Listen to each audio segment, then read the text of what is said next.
Peace, everyone. How you doing? Welcome to the show. And today's show title is How Prominent Zulu Members Turned Our Community into a Cult. What community? The hip hop community. I'm a hip hop. The evidence people ignore. Now, when I say prominent Zulu members, we're going to name the members. We're going to name it. Some names y'all probably be like, I didn't know they was Zulu. But they are Zulu, whether if you do it or not, because they've been playing with the Zulus. Now, here go our first information. Mr. Armani, when K Slade told you this, did he say, hey, this is off the record? No, that's the interesting thing. I got off the phone. I assumed it was off the record because it's such a fire kid, or whatever you want to call it. But no, he never said, this is off the record. That he never said anything. And in fact, he knew I was a writer and a blogger. So I was thinking maybe he doesn't want to tell me to put it out there, but he wants me to put it out there. But because he didn't say yay or nay, I never spoke on it from 2007 until 2013, was almost 6 years later. So this is 2007 and 2016, in which DJ K Slade had told Khalil Money that Africa Bambaataa was sexing Moors. It's more into the conversation, though. Let's listen for the more. Never spoke on it. I held it. And what about K Slade today? Does he confirm this conversation or does he deny? Well, you're actually basically getting the exclusive on who said what, because in every other interview I've pretty much given, I never even said where my sources came from. Even in the Dave Wedge article, I simply say my New York sources. See, I didn't play audio when he said his New York sources, but his New York sources was DJ K Slade. He's only saying that because I put the information out there. I forced everything out of all the lying individuals that's a part of the Zulu Nation. And if you ask me, Khalil Money has joined the Zulu Nation directly. I won't say directly, but indirectly by joining forces with Troy Star Terrain, Layla Wheels, and other Zulu members. He has become a member. But let's keep listening. In just K Slade, I actually had intel from Zulu Nation Insider that reached out to me on Twitter and then asked to speak to me over the phone, and then they confirmed what had happened to Africa Bambaataa on April 1st being stabbed. So it wasn't just K Slade. I just had K Slade when I heard about the stabbing of Africa Bambaataa and what it was about. It confirmed what he had told me 5 years previous. I'm like, whoa, because I really wasn't sure if I believed K Slade. So you heard 5 years prior to the stabbing, K Slade already told him that Bambaataa loves sexing young boys. And the terminology for that is a pederast. And when he wrote his article, he didn't write about a pederast. He wrote about a gay man raping a boy. A gay man raping a boy. Remember, he is an advocate for the LGBTQIA plus community. Figure what an advocate is saying when he say that a gay man raped a young boy. LGBTQIA plus community, y'all have nothing to say. I had no reason not to believe him because he's a New Yorker. I did know that he was a member of the Zulu and the Black Spade, so why would he make up a lie on Bambaataa like that? But it was just such a hard thing for me to even comprehend. But it confirmed what I kind of believed about, if you know about hip hop or rap music, kind of rolling off the backs of the whole disco era. We know the disco era was basically a movement that started by gay people. The costumes, the dress, gays were heavily influenced. So when you look at the early pioneers of hip hop and rap, Africa Bambaataa, Grandmaster Flash, and the Furious Five, you look at their costumes, their dress, You put them right next to the village people, and you can't tell who's who as far as who's gay, who's straight, because they all have these costumes, these really outlandish costumes, straight out of the disco era, and that was their, when you look at early hip hop, that's what you see, all these elaborate costumes. Yeah, absolutely. But back to K Slade. Now, this is the first time you said publicly that K Slade was the source of this information. Yeah, this is it. And have you talked to? That's not the first time. He told me before he told Ed Opperman. I'm the one that got him the interview with Ed Opperman. But since Ed Opperman is a little bit bigger than me, he's saying that's the first time he ever told it. But he's only telling it because I told it before he told it. Because he told me first. That's why he's been stalking me for 8 years. Because he know I have the information. Since 2007 or 2007 until today, have you talked to K Slade again? I've talked to K Slade 100 times since then. I still write for his magazine. Okay. And does he know that you're releasing his name today? I haven't a clue. The reason. So you see Ed Opperman, you're telling on K Slade? Why are you telling on K Slade? Why are you putting his name out there? Well, Carl already been putting it out there and pressuring me to say what I gotta say, because Carl know and don't nobody else know what's been going on. He's the gatekeeper. He's the one with all the information because he's been here since the beginning. I'll tell you why I'm saying his name today. It's because his name has been brought into the story via YouTube anyway. His name has been brought in the story by Carl Albert Davis. He don't want to tell the history because he's trying to keep me out of the story. I'm not a part of the story if you ask them. Let them tell it. I'm not a part of it. But the story has been going on because of my participation. I force BANs to speak and say what they have to say. And his name has been brought in to the story. You know the guy we talked about named Hassan Poppy Campbell? Yes. That we talked about earlier. Well, he did a blog on me maybe a month ago asking the question to DJ K Slade. Does DJ K Slade know he's running with the snitch? Oh, because they're calling you a snitch because of the Yahweh Ben Yahweh thing? Exactly. Now, you see that? Hassan Campbell says that because Hassan Campbell heard me say DJ K Slade is running with Khalil Money. Once you put 1 and 2 together, you know the whole story. I forced all of this. Yeah, I'm a criminal defense investigator, okay? Now, Ed Opperman is a criminal investigator. He heard everything that was said. You think he done went to the feds or anybody with this information?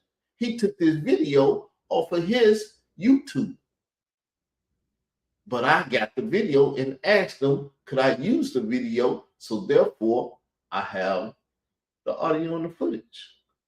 Like snitches either, but in a situation like that where you're in the middle of a cult and they're cutting people's heads off, my God, give me a break. The code of silence has its limits. Right. You know what I'm saying? You got to murder something that cutting heads off. There's a street code, right? There's a street code, and this is not that. Right. But to a guy like Poppy, who considers himself a street guy, just the fact that I have admitted, I have written about it, I've been on national TV, I've written books about it, other books have been written about me and my life in the cult and the Witness Protection Program and being a government informant. See, Ed Opperman will not call me today and interview me because, see, if he would have interviewed me after Khalil Money, I'd have told him Khalil Money was selling drugs, being a mule, and he robbed people, armed robbery, which has a statute of limitation. And armed violent robbery, statute of limitation ain't tomorrow. It's a long statute. Because of that, he's taken that and went on YouTube and said that basically I'm a snitch and asked K Slade. He doesn't call K Slade personally and say, hey, you know that guy killed Little Money that writes for your magazine? Do you know he worked with the government? He doesn't do that. He puts it out for the world. And of course, within days, I get a call from DJ K Slade going, ho, what's going on? what's this I'm hearing? Now, they asked the question, does K-Slade, did he know my backstory? Yes, he knew my backstory. But when you know someone's backstory, you know that this was not a case of someone in the street snitching to save myself, right. You know, all that street stuff. This was a cult, like you said, that was cutting people's heads off. and the guy was a pedophile. You know, I did a righteous thing. Yeah, right. Going to the government. Yeah, I would have to weigh in on that. Yeah, come on. You know. Yeah. All right. That's what he did. So Poppy puts this out. So yeah, I'm always in contact with K-Slade. But like I said, recently he reached out to me, and I actually made a retort video to Poppy, basically saying that me and DJ K-Slade's so-called relationship is basically business. I write for him when he needs articles. Yeah, he calls me or texts me and says, "Hey, I need a new article," and that's basically the extent of our relationship. It's not like because Poppy was trying to make it like we run together, you know, and because K-Slade has street cred and he has industry cred. And so Poppy basically just took a big old dump on K-Slade. So I don't know how that's going to work out when those two gentlemen see each other because they live in the same city. So okay, that's that. And also too, it's not like you'll consider like a civilian. You're not mingling with people that are in organized crime. So now you see, Poppy and K-Slade had issues before K-Slade died. That's why he brought out the fact that K-Slade killed some people that he ratted on. All due to me. All due to me. All these things are happening because my hand is in the cookie jar also. But don't nobody want to mention me and mention my hand is in the cookie jar. They're afraid of me. They're doing activities that need to be worried about snitches. Am I correct? Exactly. Exactly. I'm a civilian. I'm not bound by the street code. I've always been a civilian. Yeah. I've never been a gangbanger, a street dude, none of that. Now, here's the ironic twist. Poppy just called the FBI, just called the police, New York police, live on YouTube because he also received the video of the young girl being molested by the man. So he did a video and went live and called the police, and we saw the police come through his door, and he talked to the police and he turned the camera off, but he wanted us. See, all this was a setup because of me. Poppy called the police. He talked to the police and do all of that. I received the same video. I don't call the police. But I do put it up on the internet because I love putting things up on the internet and letting people know. So when I put it up on the internet, Michael Ellis, the RBG Hebrew, Deborah, and some old woman from New York, they started calling the police in Arkansas, telling them I got child porn. The police come to my house. They don't convict me of having child porn because somebody sent it to me. I just didn't know how to delete it. We got it off the phone and it was over with. But these are 3 or 4 states in which this child porn and this conversation has went wacko. It went crazy. See that he was calling the police to, in street terms, snitch. Cop caller. Yeah. That's the definition of cop calling. You're on the phone with the cops. Well, let me ask you this now, because we talked about that off the air, about that Israel Doctrine received a video of child pornography. And see there? He mentioned in Israel Doctrine because he knows a European man by the name of Ed Opperman knows what happened. Let's see what Khalil Money said. Someone called the police on him? Give us the background of what's going on with that. Well, after it started with Poppy. Poppy's the first one to put the video out and did the whole, I'm going to call the police on YouTube live on air so y'all can see that I'm reporting this video. Okay, right after that, Israel Doctrine, he did a video talking about Poppy's video calling the police. And then in his video, he said that he also received the same video. The difference is Poppy readily admits that he opened the video up and watched it. I think he said he watched it several times. There's even video of him describing the sex act. Poppy described the sex act to his listeners, to his viewers.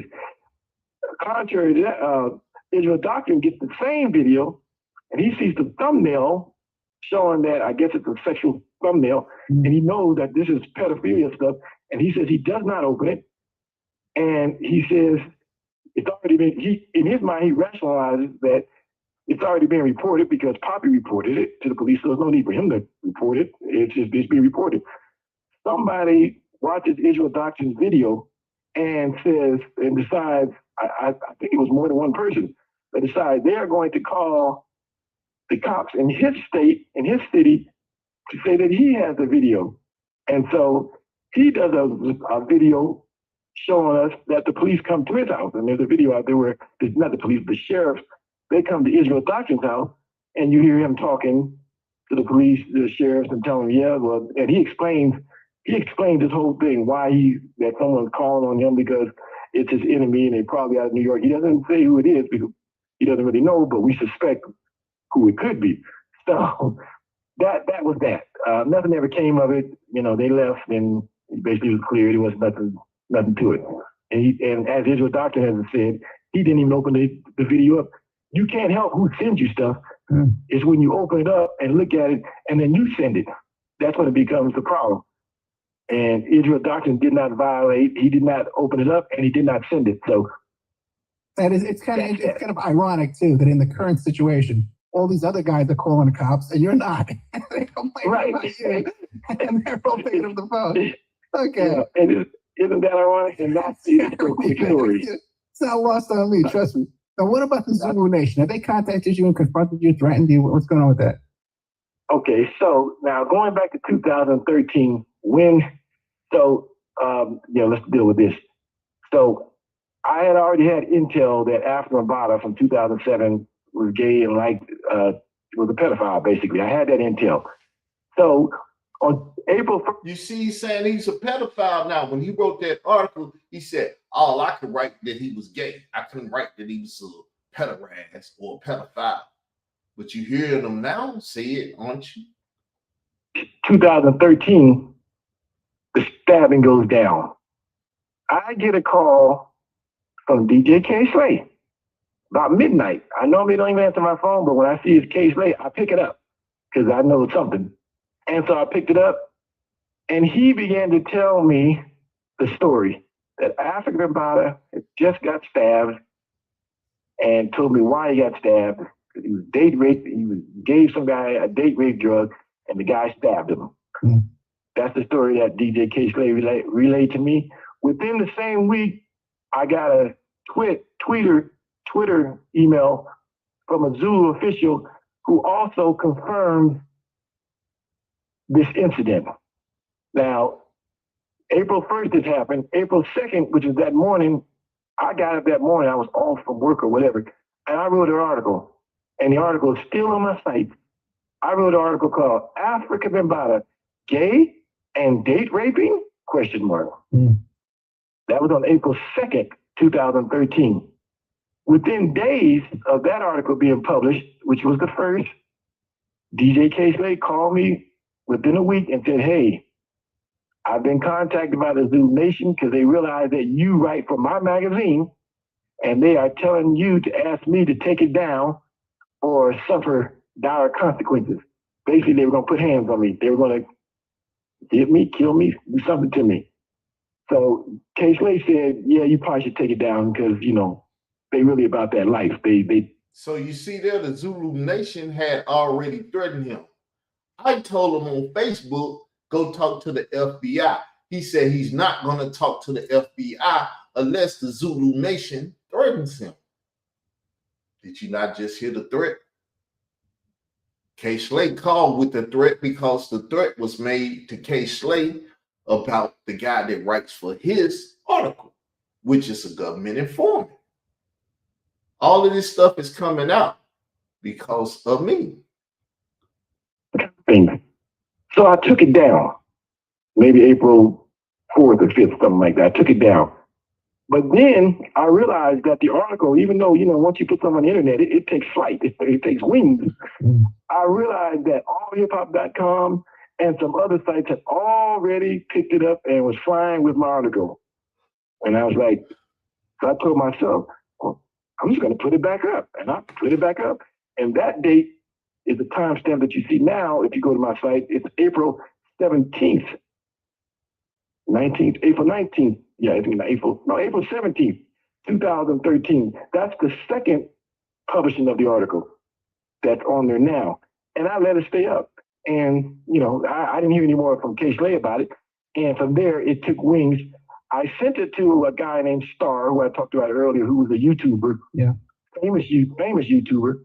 I sent it to him on April the 13th. I still have the emails that I sent it to him because if you're following the story right now, there's a whole rift about who did what first. And the only reason I really care about it is because Israel Doctrine, in his research in the African Bible story, brought me into the narrative and basically said to Star and to Poppy and to those people, hey, this guy here, Khalil Amani, is actually the first one to put this, you know, in the media, not Star. And so me and Star have had a little back and forth about it, but, you know, it's all based on Israel Doctrine's narrative that Khalil Amani is actually the first media person to write about said story. And that is... It's all due to who and who narrative? It's all because Star and her son and Layla Wills and all them hip hoppers that stand with survivors fuck with me. They started some shit with me and thought I was a bitch ass nigga that's quick to bag down. And I've been standing up hard against them for 10 years because I ain't quick to bag down.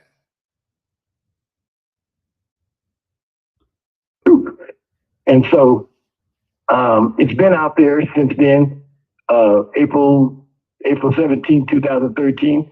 And that's the narrative. That's how I come into it. Now, isn't there a story too that someone in the leadership of the Zulu Nation is also involved with NAMBLA? Well, I'll tell you how that goes. And you know what? Can you give me like another half hour after the break? Because we've got like 10 minutes left. Sure. Okay, great. We'll do it. So you take your time, okay? Okay. So we're not taking a break now, though. I'm just saying that the story about the leadership involved with NAMBLA. It goes like this. I know there's another researcher that tried to make that connection, but he was a little bit off, and I'm the one that really kind of straightened it out. Basically, there is a NAMBLA connection, and that connection is NAMBLA is the North American Man-Boy Love Association. That's been out since like '79. They've yet to enact any laws to make man-boy love legal, but they are trying to, of course. So Poppy, this guy Hassan Poppy Campbell, who was a victim of African American molestation, he's got a bad thing against gay people. I guess because Bambaataa is a man and Bambaataa molested him.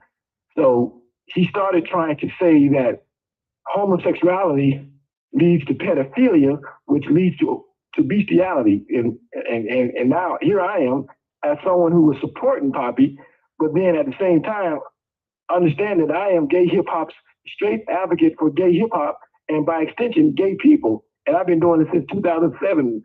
So here he is telling the world that homosexuality leads to pedophilia, which it doesn't, and there's no empirical scientific evidence to suggest such.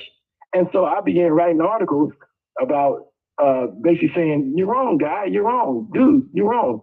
And so he began to talk about NAMBLA. He brings NAMBLA into the equation, which is NAMBLA is basically defunct right now in 2018. But he brings it in there, and in true demagogic fashion, he tries to tell his audience that this group is, they're on the horizons, and they're about to make it legal for men and boys to have sex, which is it's just not true. That's what they want to do, but they've been trying for 40 years.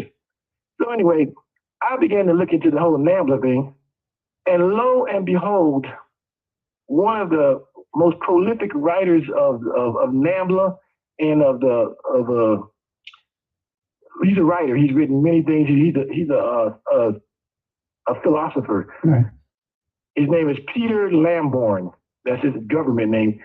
But he became not a Zulu, he became a Moorish science. He became a Moorish science student as a young man, and he goes by the name of Hakim Bey. Now, there is a Hakim Bey who is a big Moorish science leader, a black man. But this Hakim Bey is an older white gentleman who is a writer, who was a writer for NAMBLA, who is a Moor, and the connection is that the Zulu nation are Moors. They are Kemetic Moors. They believe in. So I didn't run across the part that I wanted to play where he said DJ K. Slade said he used to go get young boys for Africa Bambaataa to have sex with. He says that in his same interview, but I didn't have it pulled up exact. So we're gonna go to other audio. I'll bring that up and I'll put it on the YouTube short. I got videos out there with that there and stuff. But now we finna hear from Pop. That Latino brother, my prayers go out to him. I don't know what's going on with him right now, but my prayers go out to him. He was the last one that we know about the day that Africa Bambaataa got stabbed.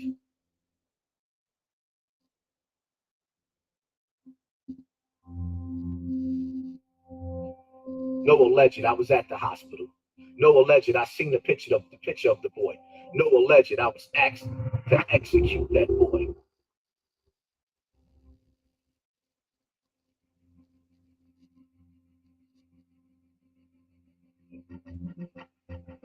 So he wouldn't spread his story.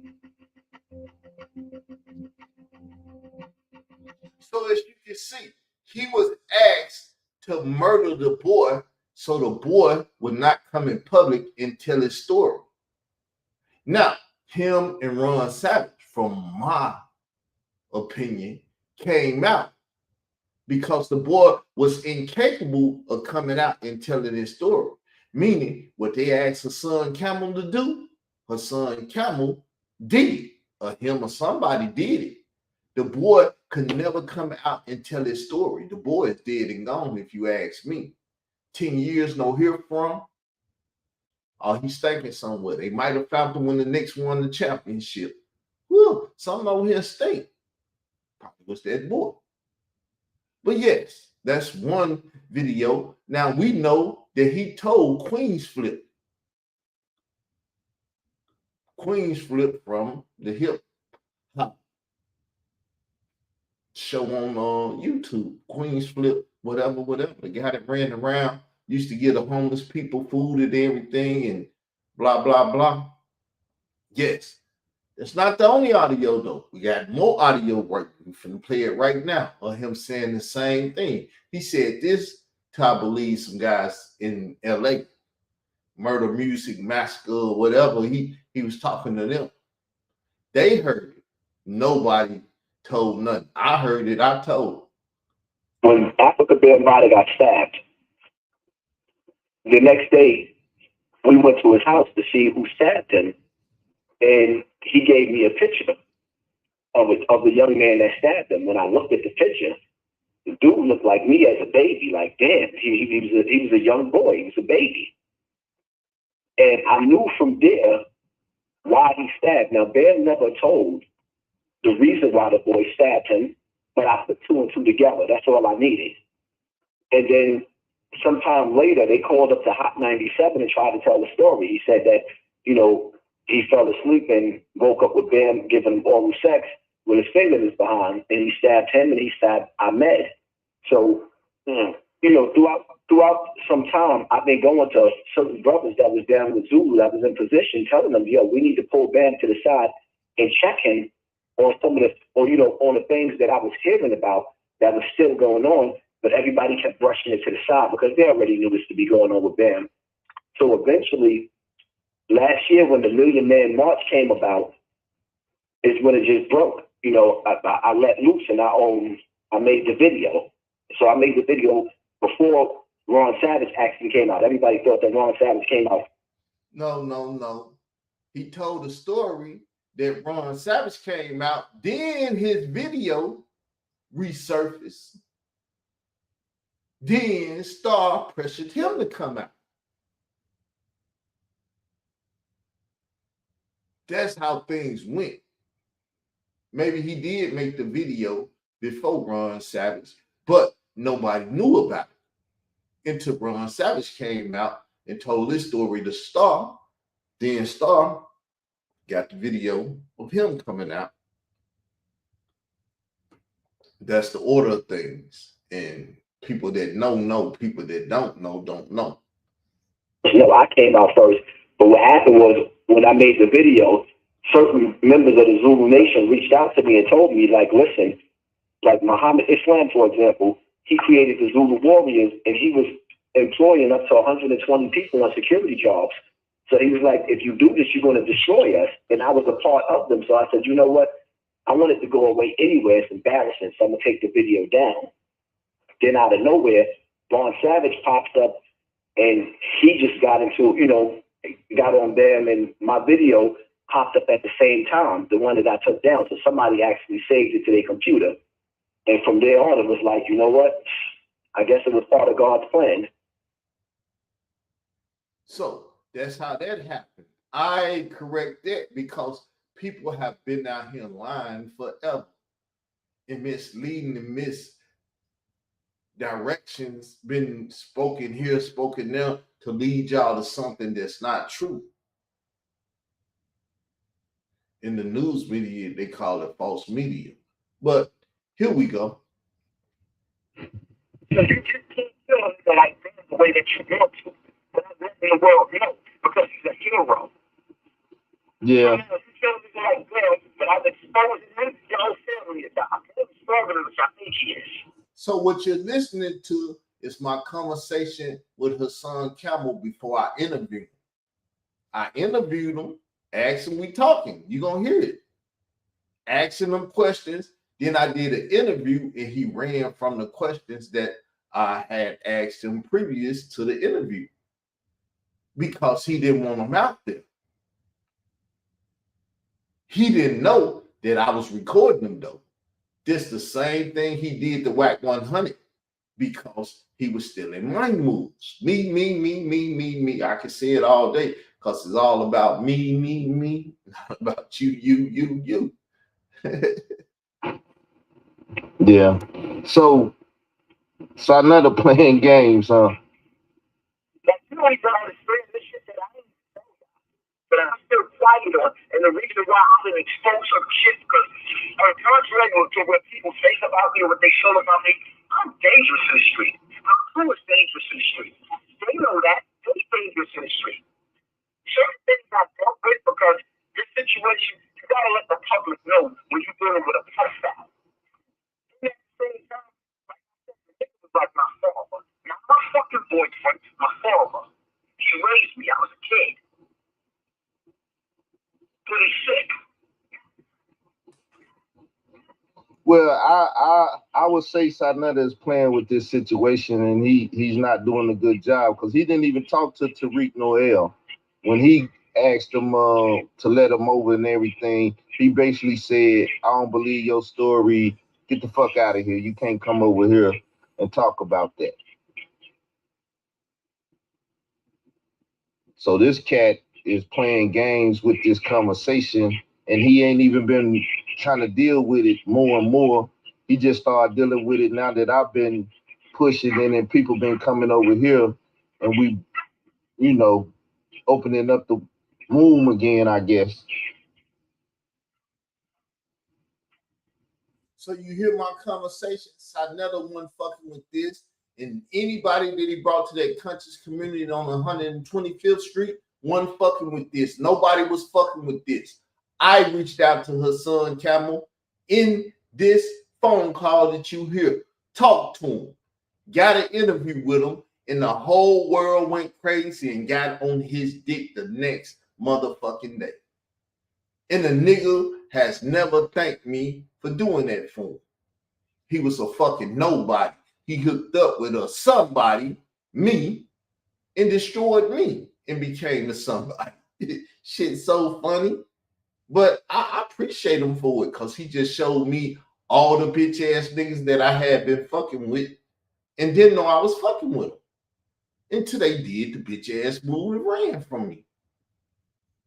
Thanks to Hassan Camel. Thank you, Hassan. Bullshit. You playing around. with Dr. Joe and all types of foul niggas, but he's not trying to get back on his damn situation either. This is clear as day. Yeah. Somewhere down the line, this could pay off. Or somebody fucking I don't know which one. But a lot of funny shit is going on with a lot of these dudes that was acting like they was all for riding with them and they ain't riding on no more. A lot of funny shit. Yeah. That I'm friends with it. Before I got on the phone with you, I was dealing with a serious situation. Like, you don't even understand. Like, you just finished dealing with another shit. Like, there's so much shit going on. There's a difference between me and Ron Savage in this. I'm dealing with the real side of this shit. While Ron Savage is just running around taking pictures with celebrities. Yeah, well, look, I want to help get your story out. That's why I told you when I first called you and everything. And you see that it's moving and acting crazy just after that energy of me and you talking, and then me putting up the video you did and me talking and everything. So none of them don't never want me to have nothing to do with what's going on in the community, because they see, I'm telling the world and telling him at that time. So none of them don't want me to touch nothing. They don't want me to have nothing because they know I'm not in a fucking circle of fucking the community. Sarnetta and everybody over there in Sarnetta toughest community, and it's only tough because I was there and I made it the toughest motherfucking community you can be in, because no other community has faced a person like me to get in your ass the way I get in niggas' ass. Made it the toughest community, but all of them were saying we never want to debate or argue with that dude there. That motherfucker there is too bad. Who's bad? You know the song. But yes, that's the secret to the toughest community. Carl Albert made it the toughest community. Like all this nigga controlling the narratives and shit. So they have to bounce off of my stuff and try to, you know what I'm saying, put a band-aid on it. And all this is him doing that. That's how I see it. So whenever you ready, I'm ready. You know. The way I'm feeling tonight, I don't know if you hear all the noise around me or whatever. I'm trying to close myself off, but I go drive somewhere in my fucking car. The way I'm feeling, I don't give a fuck. That's how I'm feeling. Well, you got to. So with that said, I'm through with that audio. I'm through with the whole show. Please leave a comment under the show and let me know what you think about my position and how they've been trying to cut me off, but they don't have none of the info or the tea that I can spill or want to spill. And it's a shame how nobody wants to talk to me, because nobody wants the truth to get out. They're afraid of the people that's lying to people. Don't want to interview me, don't want to do none of that. Layla Wheels, Leak You, Khalil Money, Troy Star Terrain, all these people go get kicking ass in these YouTube streets and telling them, don't fuck with Carl out. If you have him on this show, we're going to get in your ass. And everybody has alienated me and don't want to talk to me. People that used to be in my chat, friends, won't even fucking speak to me no more. It's a shame how weak people are, but I ain't that weak. So I may bring some more audio later on this week. But with that said, people, I'm out. Y'all have a peaceful Sabbath day. Love in Jesus' name.